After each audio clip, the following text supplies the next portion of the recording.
Carbonyl compound aldehyde and ketone CHO और carbon double bond O। हम जैसे एलिफेट are simple are compound को अगर ऑक्सीडेशन करवाते हैं तो ROH में कन्वर्ट होता है। इसका फिर से ऑक्सीडेशन करवाते हैं तो RCHO।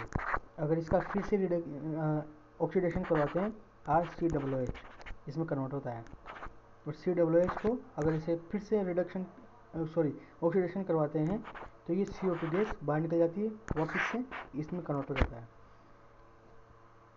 अर्थात एल्किल ग्रुप में कन्वर्ट हो जाता है। इसी तरह रिडक्शन और ऑक्सीडेशन अधिकतर CO2 रिलीज, H2 रिलीज और -H2O निर्जलीकरण पर ज़्यादा आधारित होती है।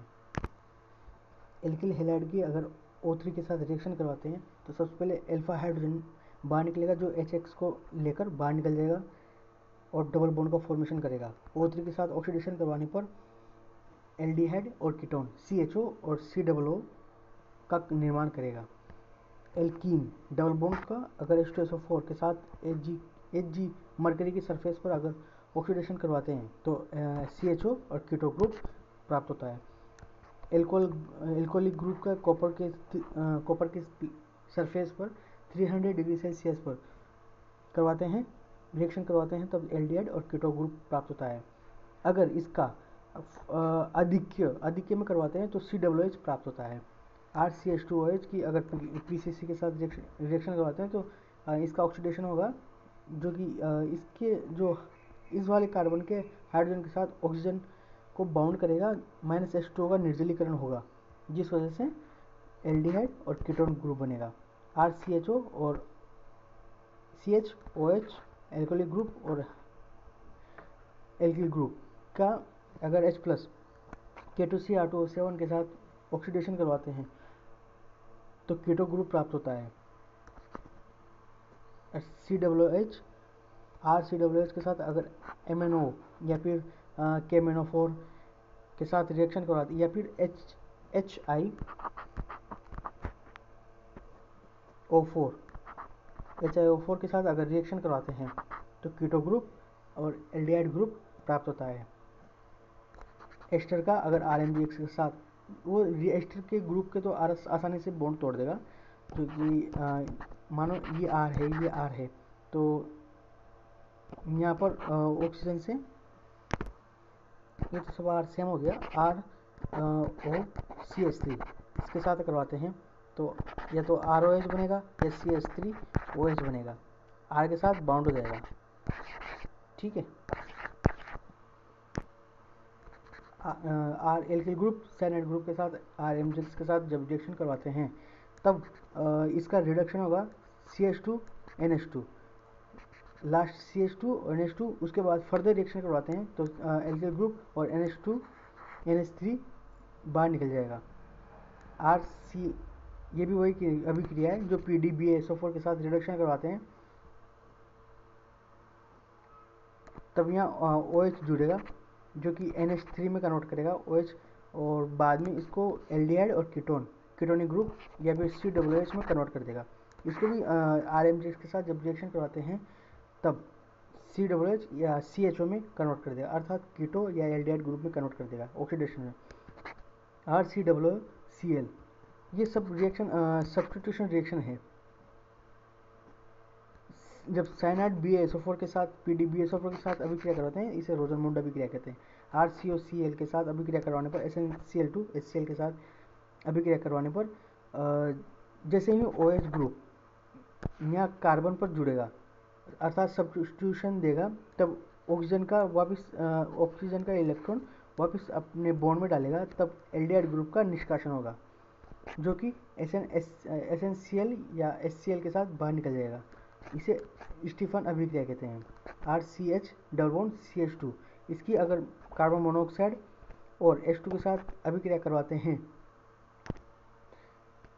तब ये जो कार्बन मोनोऑक्साइड का जो ऑक्सीजन है इलेक्ट्रॉनिक अधिक होने की वजह से O- और कार्बन पर पॉजिटिव आएगा और यहाँ पर धनावेश आएगा। क्यों? क्योंकि एल्किल ग्रुप के कारण यहाँ पर धनावेश और यहाँ पर ऋणावेश आएगा। इस तरह से सब्स्टिट्यूशन जब रिएक्शन होगी तब एल्डिहाइड एंड कीटोन का ग्रुप प्राप्त होगा। ये ऑक्सो रिएक्शन है, हायर टेम्परेचर और हायर प्रेशर पर ये अभिक्रिया संपन्न होगी। एल्डिहाइड कीटोन की NH2 के साथ अभिक्रिया करवाने पर NH2 में सबसे पहले NH2 का H+ बाहर निकलेगा जो कि H2O बनाएगा।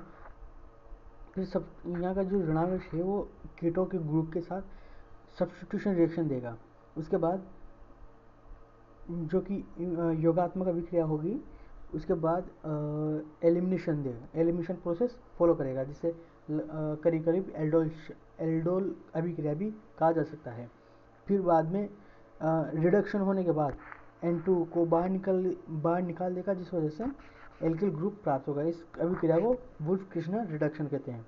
टिस्को रिएक्शन, इसमें एस्टर का फॉर्मेशन होता है, ठीक है। RMgX के साथ ROH प्राप्त होगा, कीटो ग्रुप के साथ इसका रिडक्शन होगा। और ऑक्सीडेशन, कीटो ग्रुप का ऑक्सीडेशन करने पर कीटो ग्रुप का CHO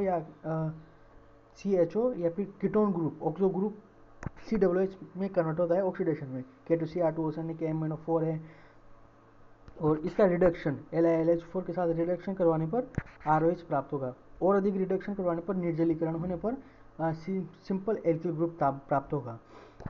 और ZnHCl के साथ अभिक्रिया करवाने पर, रिडक्शन करवाने पर RH प्राप्त होगा। और HCN के साथ ये सब्स्टिट्यूशन रिएक्शन देगा। पहले सब्स्टिट्यूशन योगात्मक अभिक्रिया, Cn- और ऑक्सो ग्रुप का जो इलेक्ट्रॉन है वो ऋणावेश प्राप्त करेगा, जो कि H+ से अभिक्रिया करके this compound are made. NaHCO3 के साथ अभिक्रिया करके ये भी वही रिएक्शन होगी, H+ H2O के साथ अभिक्रिया करके यहाँ से निर्जलीकरण होगा, जो कि ऑक्सो ग्रुप का फॉर्मेशन करेगा, -H2O। H+ ROH के साथ RO- H+ यहाँ से बाहर निकलेगा, जो कि OH ग्रुप बनाएगा, अर्थात एस्टर ग्रुप बनाएगा। NH2Z के साथ ये योगात्मक विलोपन होगा। पहले तो सब्स्टिट्यूशन देगा, NH2- ग्रुप कीटो ग्रुप के साथ सब्स्टिट्यूशन रिएक्शन देगा। उसके बाद एलिमिनेशन प्रोसेस फॉलो करेगा, जो कि NH का H+ बाहर निकलेगा और OH- यहाँ से बाहर निकलेगा एलिमिनेशन प्रोसेस से।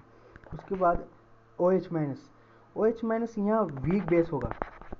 अगर यहाँ वीक बेस होगा तभी ये एल्डोल संगठन करेगा, जो कि एक तरह से देखा जाए तो एलिमिनेशन ही प्रोसेस ही है। इसमें जो कीटो ग्रुप का जो अल्फा हाइड्रोजन है, जैसे CH3, इसका जो अल्फा हाइड्रोजन है ये बाहर निकल कर अनुनाद शो करेगा।